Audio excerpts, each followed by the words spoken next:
আপনাদেরকে কেটে দেখাই। গোলাপ গাছ নতুন কিনে আনার পরে অনেকে যখন মাটিতে বসান তখন বলা হয় যে ফুলগুলোকে কেটে ফেলতে। তো অনেকে আসলে জানেন না যে ফুলগুলো কোত্থেকে কাটতে হয়। এখান থেকে কাটতে হবে নাকি আরো নিচ থেকে কাটতে হবে। তো আজকে আপনাদেরকে আমি দেখিয়ে দিব ফুলটা কোথা থেকে আসলে কাটলে আপনাদের জন্য বেটার হবে এবং ভালো ভালো ডাল বের হবে।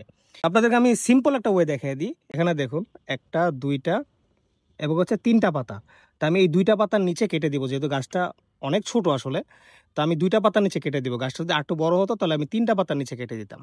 তো এখানে 1টা, এই 1টা 2টা, এই 2টা পাতার নিচে যে ডালটা আছে সেটা কিন্তু মোটামুটি ভালোই স্ট্রং। এখান থেকে হচ্ছে আমি ডালটা কেটে দিব, আপনাদেরকে কেটে দেখাই। এই তো কেটে ফেললাম। এই হচ্ছে সেই ফুলটা, সুইট অ্যাভেলেন্স। এই গাছটার কথাই আপনাদেরকে গত ভিডিওতে বলেছিলাম। আর এখানে অনেক চিকন চিকন ডাল ছিল যেগুলো গত ভিডিওতে আপনাদেরকে আমি বলেছিলাম। এই চিকন ডালগুলোকে আমি গতকালকেই কেটে ফেলেছি, যাতে হচ্ছে এখান থেকে মোটা মোটা ডাল বের হয় এবং অনেকগুলো ডাল বের হয়।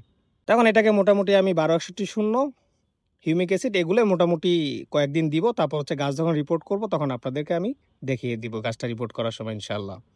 ততক্ষণ সাথে থাকার জন্য অসংখ্য ধন্যবাদ। সাবস্ক্রাইব ফলো করে সাথে থাকবেন।